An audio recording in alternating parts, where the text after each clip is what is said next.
siang Bapak Ibu Guru dosen sekalian, serta teman-teman semuanya. Perkenalkan, kami dari kelompok B1. Pada kesempatan kali ini kami akan mempresentasikan tugas besar kami untuk mata kuliah Biologi Sel Farmasi yang berjudul Sel Prokaryotik sebagai pabrik biologis penghasil Filgrastim. Sebelumnya izinkan kami untuk memperkenalkan diri kami masing-masing.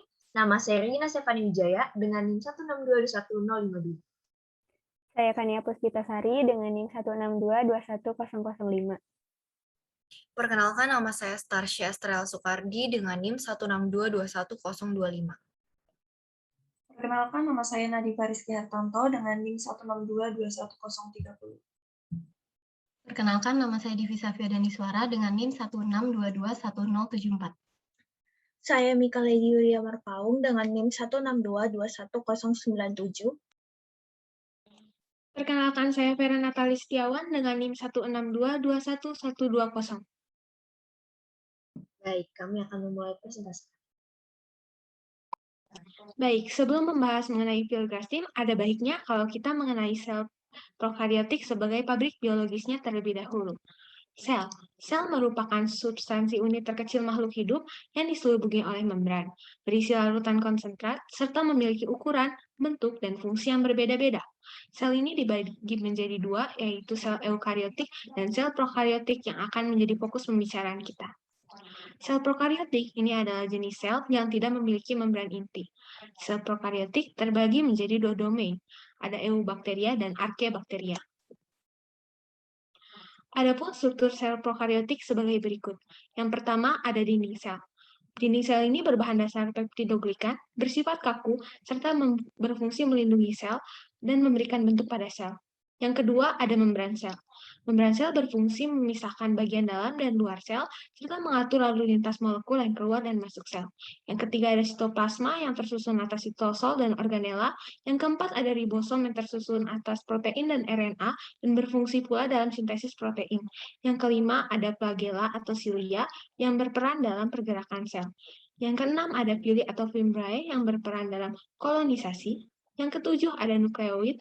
Nukleoid ini menyerupai nukleus pada sel eukaryotik, namun tidak dilindungi oleh membran inti. Biasanya mengandung kromosom melingkar tunggal yang menyimpan informasi genetik.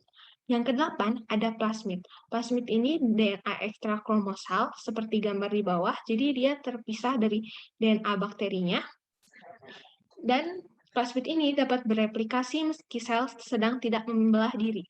Disebut juga dengan replikasi autonom. Nah, sifat inilah yang dimanfaatkan dalam produksi filgrastim atau DNA rekombinan yang lainnya. Plasmid juga mempunyai fungsi lain, yaitu dalam sel survival. Di antaranya menghasilkan toksin, faktor virulensi, dan memfasilitasi replikasi sel. Selanjutnya ada peranan sel prokaryotik dalam dunia farmasi. Yang pertama adalah produksi protein dengan teknologi DNA rekombinan. Contohnya adalah produksi filgrastim yang akan kami jelaskan lebih detail selanjutnya. Ilustrasinya ada di sebelah kiri atas. Selain itu juga ada produksi insulin yang ilustrasinya ada di sebelah kanan atas. Kemudian yang kedua adalah produksi produk kesehatan lainnya. Contohnya adalah suplemen probiotik yang ilustrasinya dapat dilihat di sebelah kiri bawah.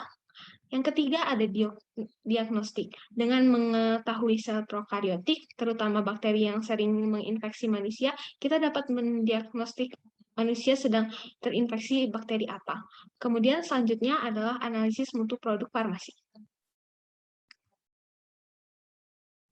Oke, selanjutnya saya akan menjelaskan tentang filgrastim. Filgrastim itu apa?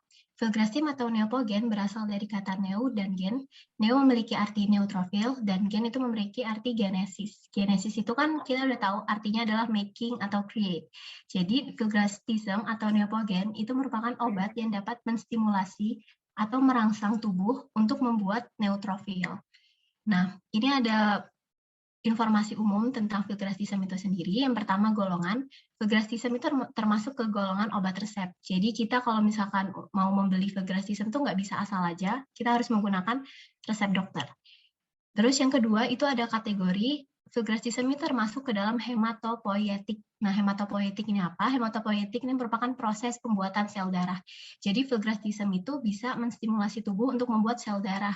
Nah, sel darahnya itu merupakan sel darah putih, yaitu berupa neutrofil ini sendiri.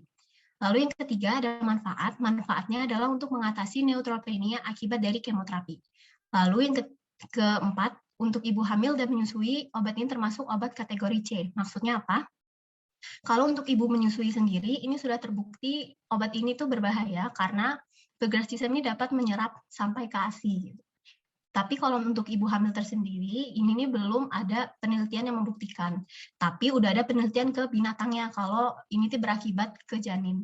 Jadi lebih baik untuk tidak dikonsumsi untuk ibu hamil dan menyusui. Lalu untuk bentuk obatnya sendiri, itu ada suntik, bisa dilihat dari gambar sebelah kiri, filgrastim dalam bentuk sediaan, dan di bawahnya itu ada filgrastim dalam bentuk protein. Nah, tadi kan udah disinggungkan tentang neutropenia. Filgrastim dapat mengatasi penyakit neutropenia. Jadi neutropenia itu penyakit apa sih? Nah, kalau berdasarkan gambar, sebelah kiri itu merupakan blood cells untuk orang normal, dan sebelah kanan itu merupakan orang yang terkena penyakit neutropenia. Jadi neutropenia ini merupakan penyakit yang menyebabkan sel darah putih atau neutrofil dalam tubuh kita berkurang. Nah, neutropenia ini dapat disebabkan oleh kemoterapi. Kenapa? Karena saat kemoterapi itu, sinar X-nya itu akan menyebabkan membunuh sel-sel hidup gitu. Nah, salah satunya itu merupakan neutrofil. Oleh karena itu, dibutuhkan filgrastim untuk merangsang dan memproduksi neutrofil tersendiri. Nah, gimana kerjanya filgrastim? Filgrastim itu merangsang sumsum tulang belakang untuk memproduksi neutrofil. Nah, yang untuk merangsangnya ini merupakan GCSF ini tersendiri, yaitu granulocyte colonized stimulating factor.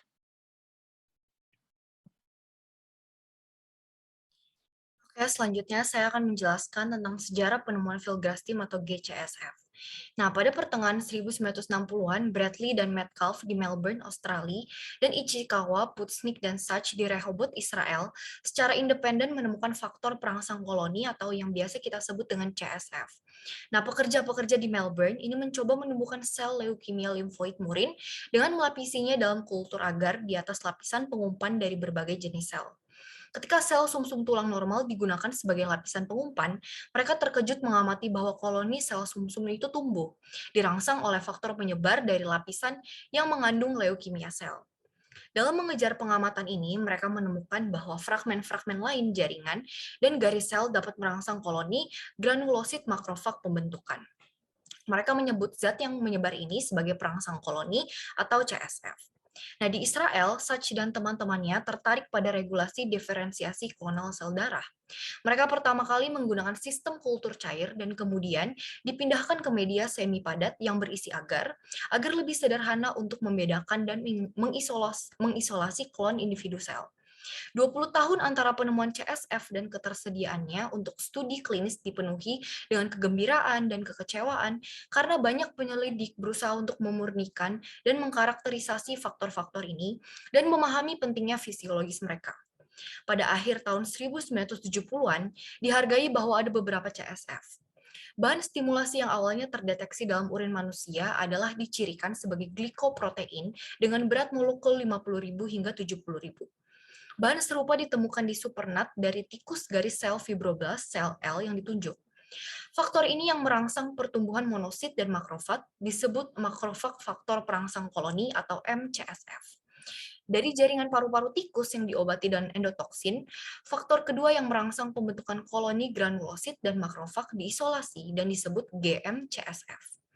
Nah, ketiga faktor terdeteksi terutama dalam serum tikus yang terinfeksi endotoksin, tetapi tidak dinetralkan oleh antibodi terhadap MCSF atau GMCSF, disebut granulocyte colony stimulating factor atau GCSF, karena merangsang pembentukan koloni yang sebagian besar mengandung neutrofil. Antara 1984 dan 1987, penerapan metode molekuler modern biologi menyebabkan cloning cDNA untuk murin dan CSF manusia. Peningkatan produksi dan pengujian zat-zat ini untuk aktivitas biologisnya diikuti dengan cepat. Nah, sebelum kita mengetahui bagaimana proses pembuatan filgrastim itu sendiri, ada baiknya kita mengetahui enzim yang digunakan untuk produksi filgrastim itu.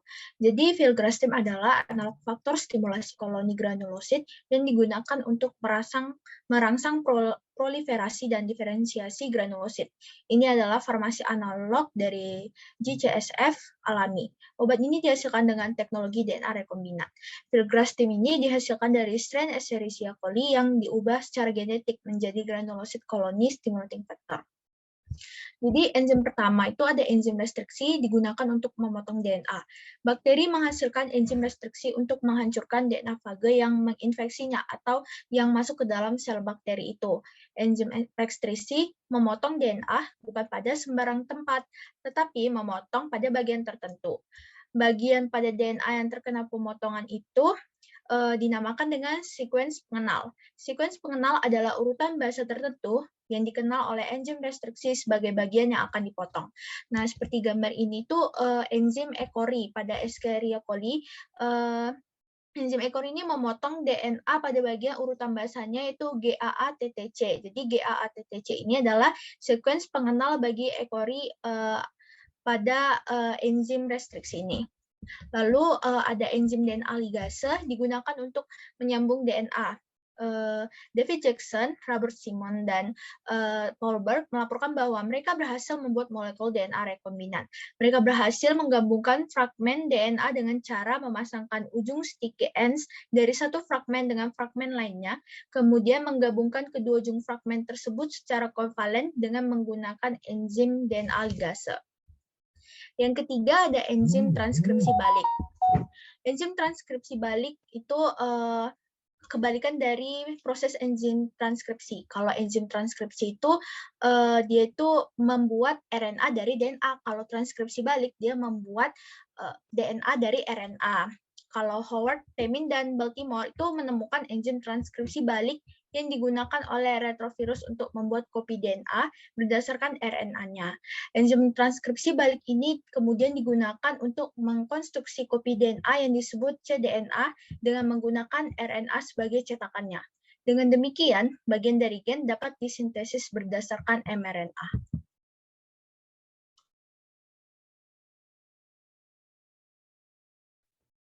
Selanjutnya ada teori dasar DNA rekombinan. Filgrastim itu diproduksi dengan menggunakan teknologi DNA rekombinan.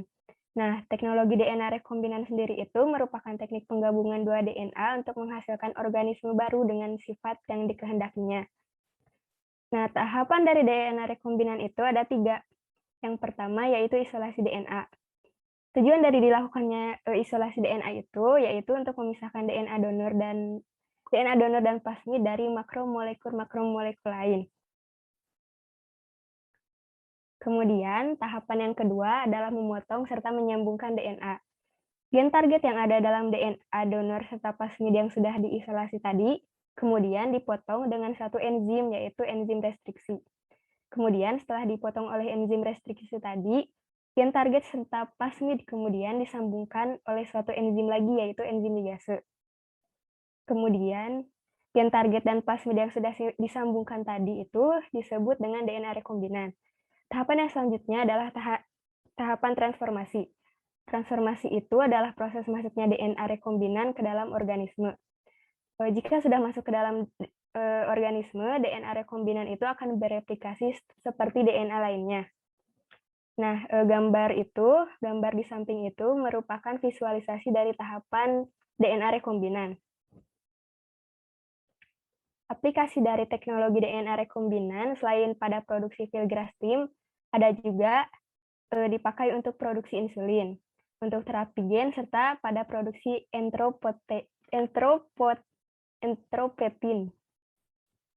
enteropoietin. Baik, selanjutnya saya akan menjelaskan tentang proses pembuatan filgrastim. Tapi sebelum saya menuju ke sana, saya ingin menjelaskan dulu dari mana sih asal pembuatan filgrastim itu sendiri. Nah, seperti yang teman-teman tadi saya sudah jelaskan, filgrastim itu kan berasal dari suatu zat gitu. Suatu zat yang namanya itu adalah GCSF atau granulocyte colony stimulating factor. Nah, filgrastim ini itu tuh karena dia adalah suatu produk dari teknologi DNA rekombinan, maka dia itu disebut sebagai recombinant human granulocyte colony stimulating factor atau RHGCSF. Nah, bahan dasar dalam pembuatan filgrastim ini tuh apa? Bahan dasarnya ya sudah jelas materi GCSF itu sendiri dengan bantuan bakteri E. coli. Nah, kenapa sih diperlukan bakteri E. coli? Ya namanya juga filgrastim itu kan hasil dari teknologi DNA rekombinan yang membutuhkan sel vektor gitu untuk bereplikasinya. Nah, untuk pembuatan filgrastim ini digunakanlah sel bakteri E. coli. Nah, si GCSF ini tuh bisa ditemukan banyak dalam sel tubuh, tapi umumnya itu bisa ditemukan di sel-sel darah putih, yaitu monosit, bisa juga di makrofag, bisa juga di fibroblast atau di bone stromal cells pada sumsum tulang belakang. Nah, lebih tepatnya lagi, kode genetik penghasil filgrastim atau GCSF ini tuh terletak pada kromosom nomor 17 pada lokus Q11,2 sampai Q12. Sekarang saya akan menjelaskan tentang proses pembuatan filgrastim. Nah, tadi kan saya sudah jelaskan bahwa filgrastim itu tuh diproduksi oleh sel-sel darah putih yang umumnya itu tuh diproduksi di sumsum tulang belakang. Nah, maka untuk memulai proses pembuatan filgrastim itu kita harus berangkat dari sumsum tulang belakang. Jadi dari sel tulang itu kita isolasi tuh gen GCSF-nya agar terhindar dan terpisah dari makromolekul lainnya. Nah, setelah itu enzim restriksi nanti akan memotong gen pengkode GCSF ini, dipotong tuh materi yang diperlukan gitu, kode-kode yang diperlukan. Nah, nanti setelah dipotong dia akan menjadi suatu gen target. Gen target ini yang nanti akan diduplikasi gitu. Nah, di dalam sel bakteri kan ada plasmid tuh. Plasmidnya itu nanti juga akan dipotong oleh enzim restriksi sehingga terbuka tuh cincinnya. Nah, mengapa sih harus dipotong? Nah, itu dipotong biar gen target dari tulang itu yang telah diisolasi tadi bisa disisipkan ke dalam plasmid ini. Nah, jika plasmidnya sudah disisipi dengan gen target, maka dia akan menjadi suatu DNA baru, namanya DNA rekombinan. Nah, DNA rekombinan ini itu tuh bisa tergabung gitu karena ada suatu enzim namanya enzim ligase. DNA rekombinan ini nanti akan dimasukkan kembali ke sel bakteri E. coli. Nah, bakteri E. coli ini kan proses replikasinya itu cepat banget ya. Jadi dalam waktu singkat tuh dia bisa menghasilkan banyak sel baru yang otomatis materi genetik barunya itu kan jadi makin banyak gitu. Nah, nanti setelah makin banyak, dia kan juga sambil memproduksi protein dari materi genetiknya. Nah, otomatis protein dari gen GCSF itu juga akan terproduksi kan dalam jumlah banyak. Nah, protein-protein ini nanti akan disaring, akan difiltrasi, kemudian akan dicek mutunya dan kualitasnya sebelum bisa diproduksi dalam skala besar dan bisa diedarkan. Jadi, seperti itu gambaran besar pembuatan filgrastim. Yang selanjutnya adalah pro dan kontra dari teknik DNA rekombinan. Yang pertama, mampu menghasilkan sel darah putih dalam skala besar dengan waktu yang singkat. Seperti yang sudah dijelaskan sebelumnya, bahwa dengan teknik DNA rekombinan, kita memanfaatkan kemampuan bakteri E. coli untuk berduplikasi. Hal inilah yang membuat filgrastim dapat dihasilkan dalam skala besar dan dengan waktu yang relatif singkat, sehingga sangat memungkinkan untuk mengatasi neutropenia karena fungsi filgrastim sendiri adalah untuk merangsang pertumbuhan sel darah putih di sumsum tulang belakang. Yang kedua adalah mampu menekan biaya produksi. Karena bakteri E. coli keberadaannya termasuk mudah untuk didapatkan, juga memiliki kemampuan berduplikasi yang cukup tinggi, sehingga karena dihasilkan biomasa yang tinggi terhadap rasio biaya ini, otomatis juga menekan biaya produksi jika dibandingkan dengan produksi sel darah putih secara alami di manusia, yang tentunya memiliki waktu yang juga tidak sebentar.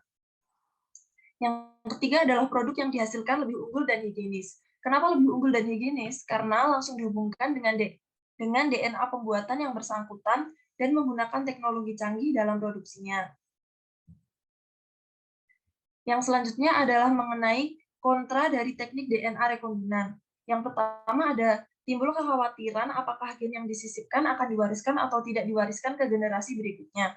Dikhawatirkan jika diturunkan ke generasi selanjutnya, maka akan mengganggu fungsi normal tubuh manusia. Misalnya dalam produksi filgrastim ini ditakutkan pada generasi selanjutnya akan terjadi kelebihan produksi sel darah putih. Yang kedua adalah apakah produk yang dihasilkan aman. Produk filgrastim yang dihasilkan sejauh ini masih menimbulkan efek samping, beberapa di antaranya seperti nyeri otot, epistaksis atau mimisan, dan juga pembesaran limpa. Yang ketiga dan yang terakhir, dikhawatirkan akan timbul efek samping yang tidak terduga. Beberapa waktu sebelumnya, ada kasus mengenai apel impor dari Amerika Serikat yang dihasilkan dari teknik rekombinan DNA ternyata memunculkan sejumlah bakteri yang diduga sangat berbahaya bagi kesehatan konsumen. Setelah terjadi hal tersebut, baru kemudian dilakukan pengujian laboratorium. Sekian presentasi dari kelompok B1. Terima kasih dan mohon maaf apabila ada kesalahan kata selama kami melaksanakan presentasi.